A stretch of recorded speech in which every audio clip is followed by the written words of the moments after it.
Hello everyone, welcome to On Purpose Astrology.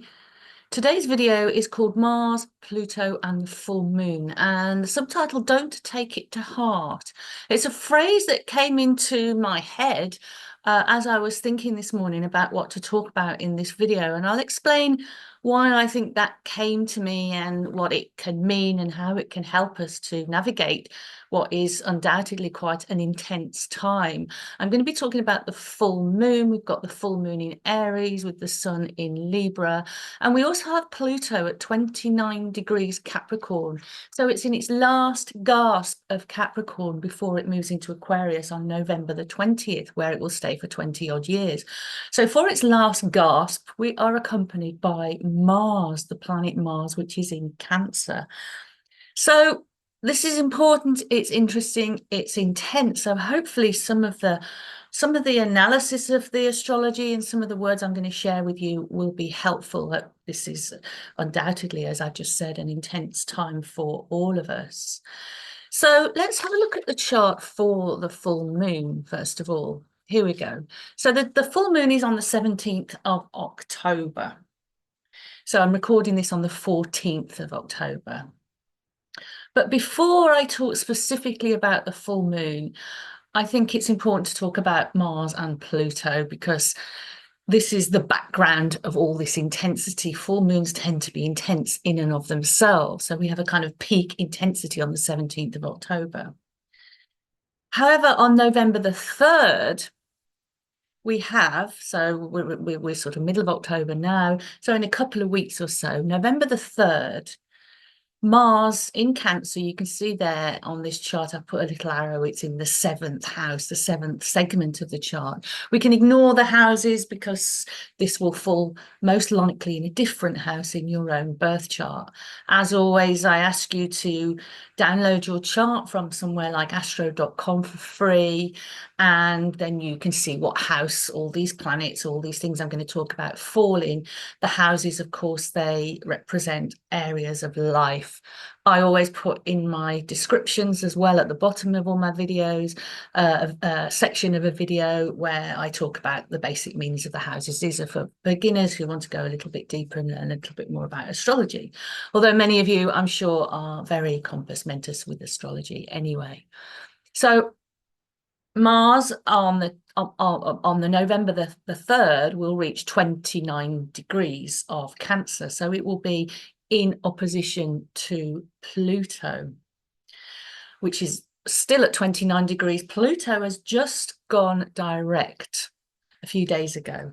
It's just gone direct. It's been in retrograde for a couple of months or so. It's gone direct. As I said, it's going to be shortly on November the 20th, moving into Aquarius. So it really is the end game for Pluto in Capricorn. Now, Pluto in Capricorn, it's been with us for over 14 years. So it's a long cycle. Pluto's a slow planet. It's had a long cycle. Pluto tends to show us collectively and individually the shadow side of the sign that it's in. So in Capricorn, we've seen authority figures. Authority figures have been shown, many of them, not all of them, of course, but with coming up to the surface. Pluto brings things up to the surface. So what's come to the surface is the corruption of many authority figures, those people who we are taught to revere and to follow, who lead us, whether it's in politics or whether it's in business or whether it's in celebrity fame, for example. We've seen a lot of things coming to the surface, so-called corruption. So Pluto brings these things up to show us where we collectively and individually need to heal. So as we come to the end of Capricorn, we'll feel this intensity to heal. Transformation is a word that we often use to signify the process of Capricorn. So Pluto has, for Pluto, sorry, and transformation, Pluto. But it's mostly about healing. When we transform, when we heal, then we transform something into something a lot lighter. But often things get more intense before we are able to actually see the intensity and to release that intensity, which is what we've been seeing in the world now, at the moment, currently. America has just gone through its Pluto return, and we can see the intensity that is building now, even now, as we come up to the November election, which is interesting because it pretty much corresponds with that Mars opposite Pluto. On a personal level, let's look at Mars in Cancer. So Mars, generally in astrology, Mars is the action planet. It's about our desires and how we go and get our desires, how we assert ourselves in the world, our courage or lack thereof, desires. It's also about anger, what angers us, what really triggers us, what sort of gets us going.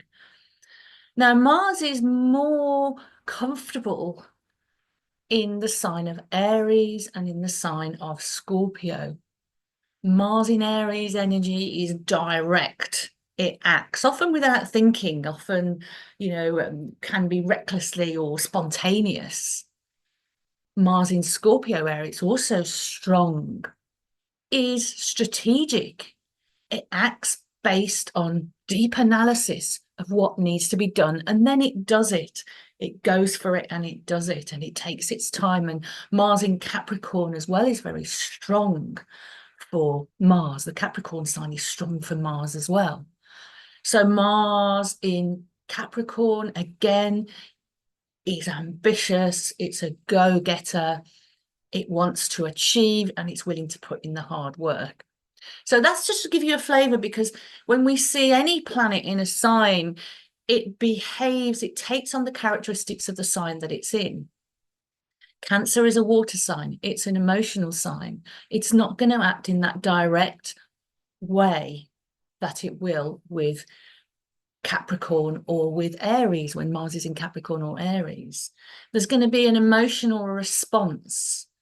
It's quite a defensive sign in Cancer. When it's in Mars, it can be quite defensive.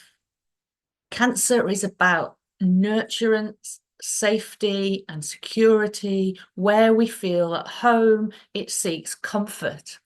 Now, when we use courage, when we take direct action and do something new and pioneering, again, we're talking about that Aries type energy more, we take ourselves out of our comfort zone. So here is the rub with Mars in Cancer. So you might be asked to, because of the intensity here with Pluto opposite, as I say, it's already moving towards that opposition. For this is the chart I've got up for the full moon on the 17th of October.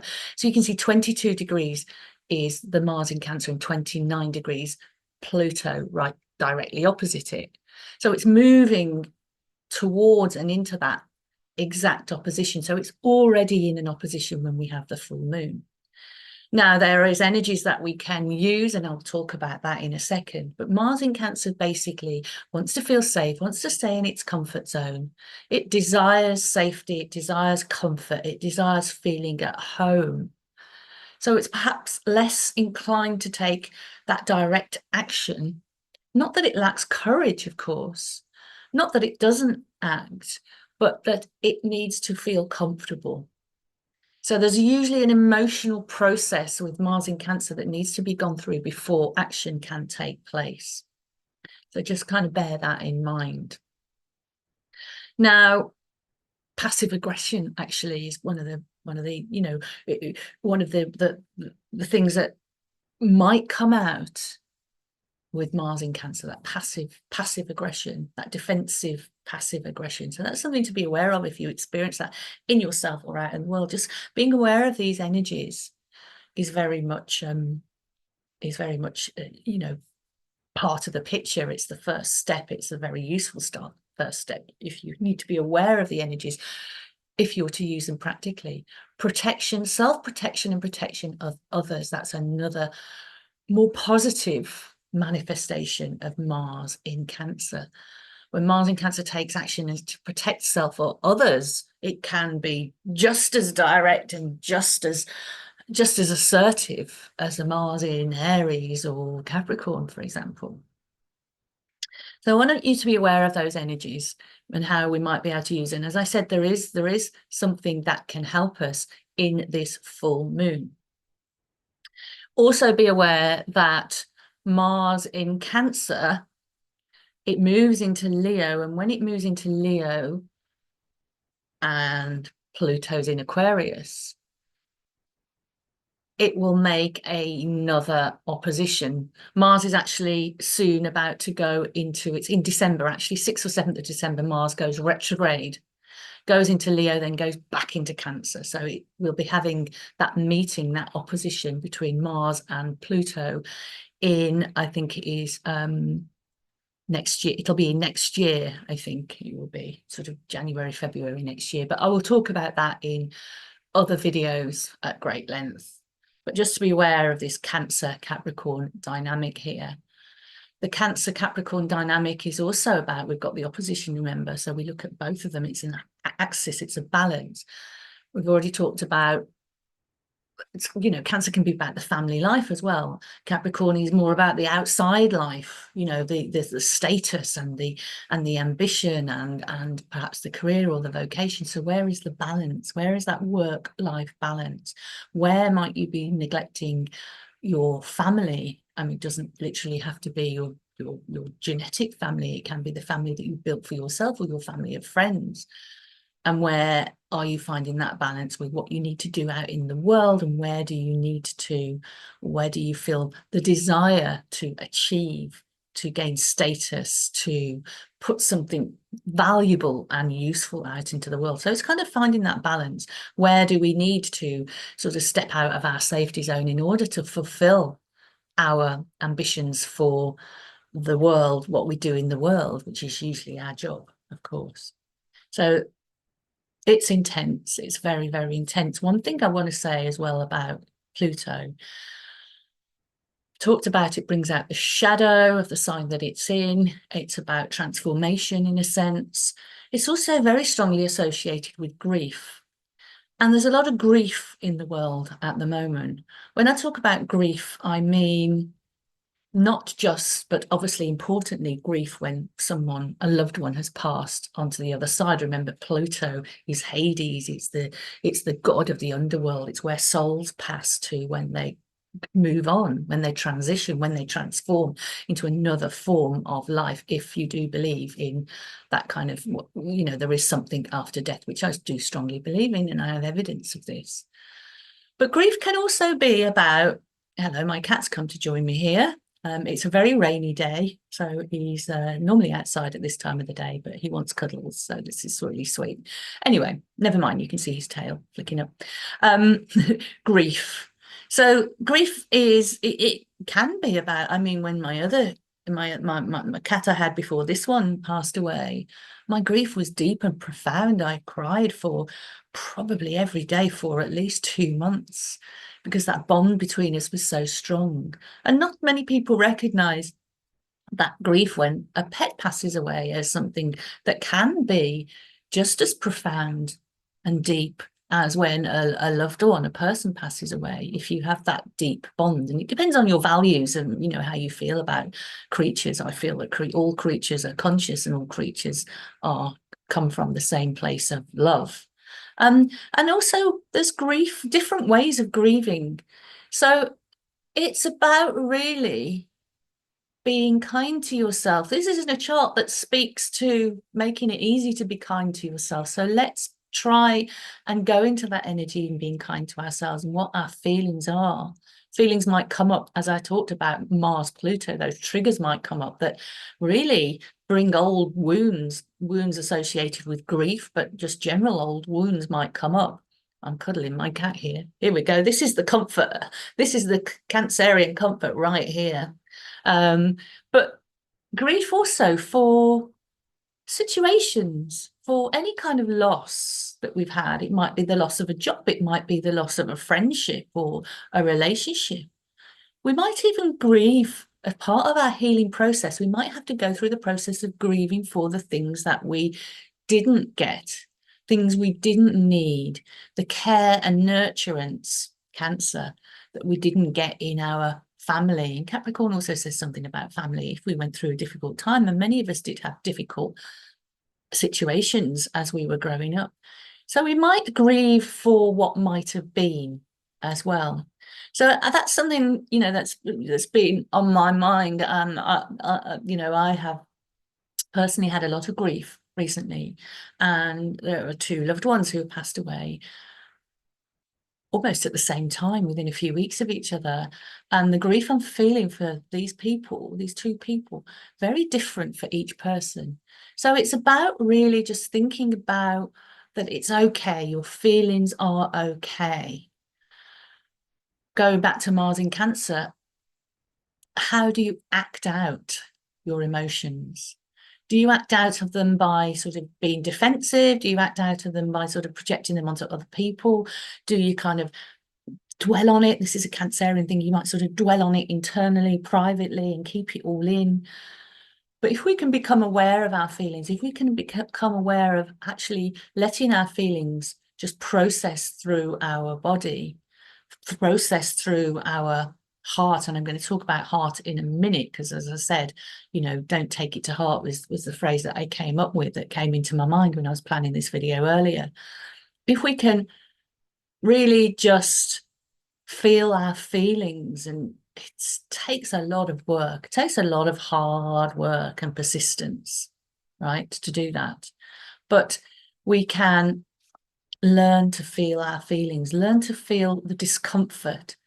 This isn't a comfortable combination, Mars-Pluto, and it's not going to feel terribly comfortable for many of us during this full moon period. It's not comfortable energy.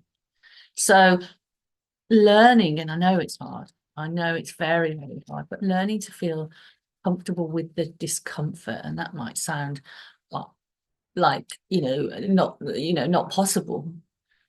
And the discomfort of these negative, difficult feelings, whether it's anger or whether it's grief or resentment or fear.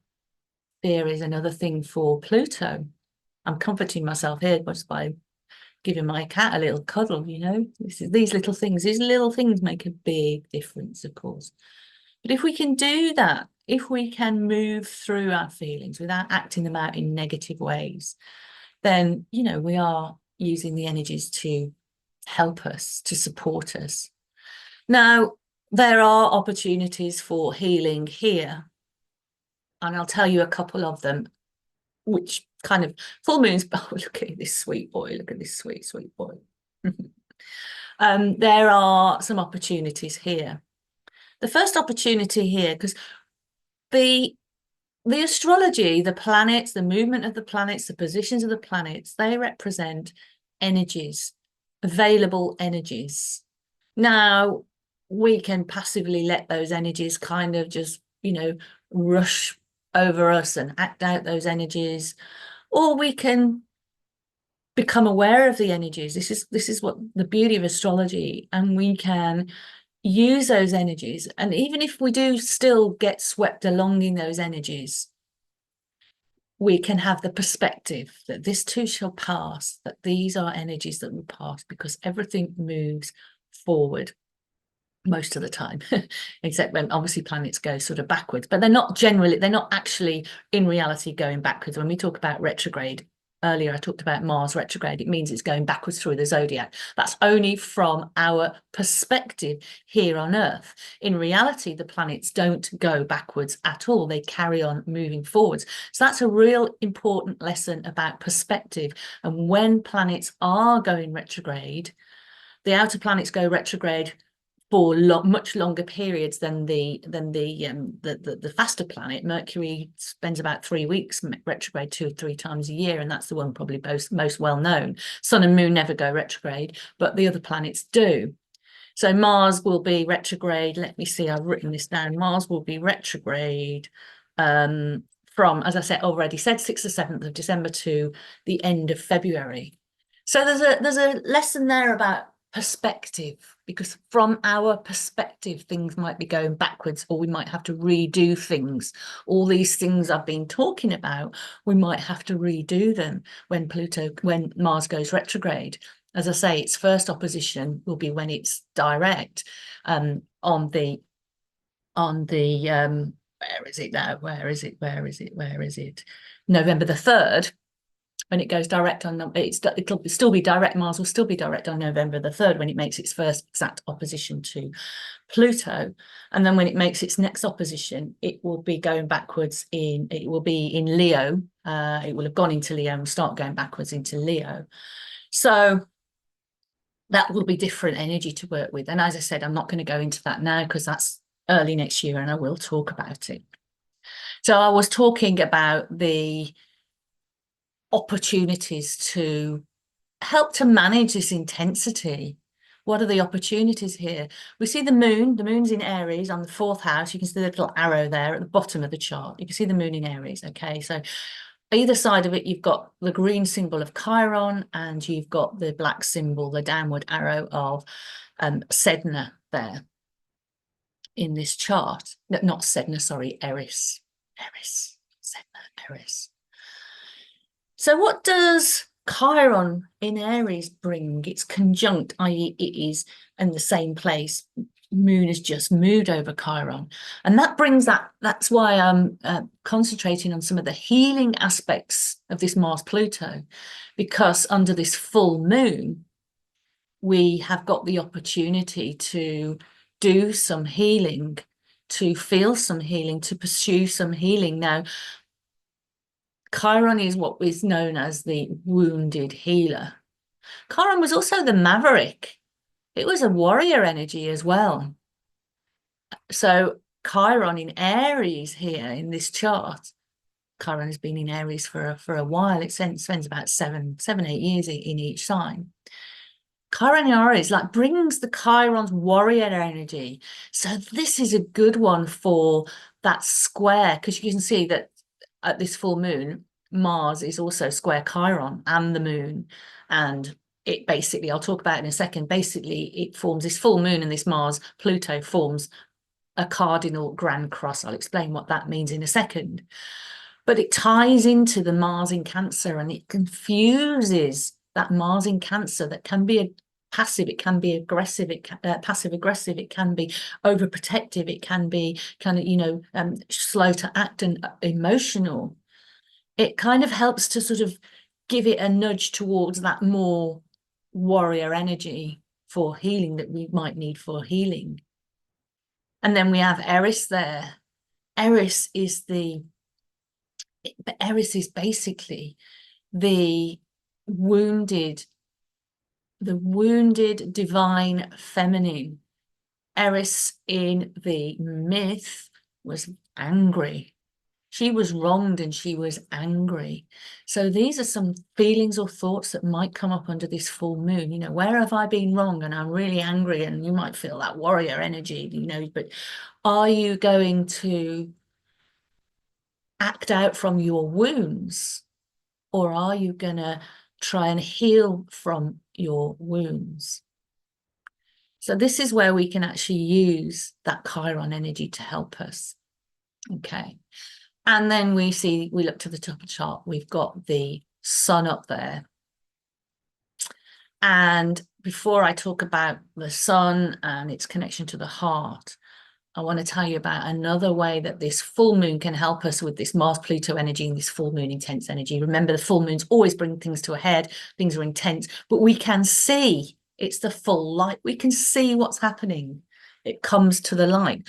Pluto brings things to the light more slowly and in different ways, and it comes through a little bit dirty and filthy and grimy, whereas we have full illumination under a full moon. So we can cleanse. It's that cleansing lens. The sun is like that cleansing lens that can kind of burn away the shit so we can see what's really going on. So this is a benefit of this full moon. Now, to go back to Mars in Cancer, we look at Mars in Cancer and we look at Moon in Aries. They are what is called mutual reception. astrologers will have heard of this, they'll know what this is, but for someone who is quite new to astrology, let me quickly explain hopefully explain clearly what mutual reception is. So I've already talked at the beginning of this video that Mars is most comfortable in Aries, in Scorpio, in Capricorn, and less comfortable in Cancer. So the moon is in Aries, one of the signs where Mars is most comfortable, right? So again, we can lend energy from the moon to Mars, right? Emotional strength. We can talk about emotional energy. Conversely, the Mars is in Cancer, which is a really strong sign for the moon. It's a sign that's ruled by the moon. So again, you can get that emotional strength. So we can use that energy to support us. We can help to use that energy to support us, that mutual reception. So what we're saying basically is that Mars and the moon, like each other, they can work together. So we can work to manage our emotions, to manage any resentments or anger in a healthy, healing way. Now, the reason, as I said, I called this video "Don't Take It to Heart" is because look at the sun at the top of the chart. The sun is the heart of our solar system. It's the heat of our solar system. It's the life of our solar system. Our heart in our body, the sun rules the heart in our body is the center of us.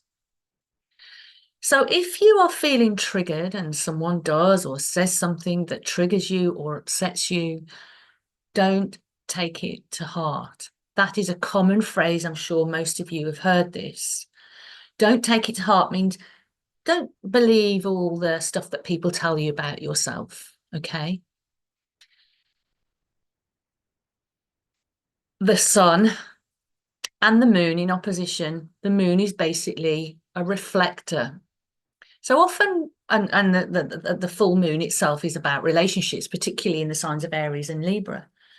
So the way people react to you is they're reflecting, or you're reflecting to them their stuff, if you understand. So often when someone might sort of insult you or treat you badly, they're coming, remember, from their own pain. There might be a lot of people feeling pain during this time, this intense time that we're going through. Certainly in the world, there's a lot of pain at the moment. People are coming from their own pain body, their own pain center. So the idea of don't take it to heart is that, well, it's more usually about them than it is about me when people react in certain ways. People, if you have a characteristic or do something or say something that reflects something that triggers a wound, then you might get a negative reaction from them. So don't take it to heart. Conversely, on the other side, it might be, the world might be reflecting back to you things that you need to work with and heal as well. So instead of taking it to heart and telling in that sense of saying to yourself, oh, I'm a terrible person, I'm this, that, and the other, I'm awful, and blah, blah, blah, or going into that denial of like, no, I haven't done anything wrong, everyone else has done anything wrong, rather projecting it onto someone else. You can kind of take it to heart in a more positive way by recognizing maybe where you need to do some work towards healing as well. We're all in this dance of healing ourselves and healing each other and healing the world, and that conversely can be we're also doing it in terms of the wounding process as well. But let's try and step into healing. When I talk about don't take it to heart, there is a sense of where you can take it to heart.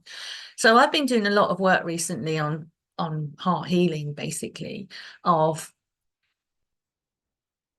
when I've been going through some very intense times, very difficult times lately, as we all have. This isn't special to me or unique to me. But what I've been trying to do is to try and use my heart as a loving, healing energy. Just placing your hands on your heart and breathing into your heart during a time of stress is very healing in itself, and it also centers you and helps you to find, remember we talked about the perspective, finding that perspective. It can help you find the perspective. And when you breathe in your heart, don't take to heart, as I've already said, these negative things about yourself or negative things that other people are projecting onto you or mirroring back to you. Breathe into your heart and try and feel a space of self-compassion, compassion for others. I mean, we don't put up with people's terrible behavior if they are being really mean to us. Obviously, we get out of the situation, we do what we need to do. It's not about accepting other people's behavior, but setting your boundaries, but knowing when to, to step into your heart, feel that self-compassion, feel that love. And this is a difficult thing to do. If you can start to feel love for the things, the situations, the people that you don't even like, then you are really working with the heart in a beautiful way. And this is a real nice trigger for self-healing, basically. So we have got things to work with. As I say, just breathing into the heart, it's grounding. I often ground into my feet as well and ground into the earth. And if you are someone who works with spirit, you can also, when you're in that when you're in that kind of centered space, when you are breathing into your heart and you're breathing in love and breathing out the things that you want to sort of just let go of through your heart space, you can feel that expansion. Feel that expansion as you breathe into your heart. Feel that expansion of compassion and love and self-love. And then you might get to the point where that expands so much through doing the exercises like this, through doing just this simple breathing exercise. You might find that you can project that love out, and that can heal and transform situations and other people and even communities or even the world if we all did this all the time. So I hope this has helped. I hope this has helped you just to gain some perspective on this really sort of intense time. I mentioned a little bit just earlier about this cardinal grand cross for this full moon. The cardinal signs are the signs of Aries, Cancer, Libra, and Capricorn. You see the little arrows there. They are all in squares and oppositions to each other, which is a cardinal grand cross. With a cardinal grand cross, that energy can go all over the place. It can be quite chaotic. Again, something to think about. That grounding, that centering into the heart space is something that you can do that can really help when things get really intense. Finally, before I go, a little plug. If you are interested in world events, I am speaking on the 1st of November at the Academy of Astrology UK annual conference. It's an online conference, 1st to the 3rd of November, and it's a Friday night workshop and then 2 full days of talks from some amazing astrologers over the couple of days, over the weekend days. I'll put the link below so you can find out a little bit more about it. I'm going to be talking about how the elements, fire, earth, air, and water manifest in world events through the outer planet cycles. So interesting. And it's all about the astrology of the world, which is known as mundane astrology. Fascinating if you're interested in those topics. It's on a really generous discount at the moment for the whole conference until I think the 20th of October. So you've got time to book at the reduced rate. I think it's only £80 and you get, I think you get 12 or 14 talks or more. And if you can't join them live, if you can join them live, great. You can sort of pass comments and you can ask questions and you obviously you're in the in that live environment. If you can't watch them all live, we've all got busy lives, then you can view the recordings for a couple of months afterwards. So yeah, quick plug there. And the link will be below so you can have a look further, and then if you want to book you can. As I say, there's some fantastic astrologers here. It's Rod Chang has organized it all, and the last one he organized was just brilliant. It was just really brilliant. Went down so well. So don't miss out if you are interested in astrology, you have a little bit of astrology knowledge already, and you're interested in world events. Fantastic. So As always, I'm going to send you lots of love and lots of light and wish you well. And thank you so much. Please subscribe if you haven't already. I would love to grow my subscribers. I haven't been doing as many videos lately as I have done in the past, but I will be growing back again and doing more videos as time goes forward. As I said, it's been a time of great grief and loss for me, but we carry on and we see the perspective and we center into our heart and we feel the love. Thank you so much. All the best. Take care.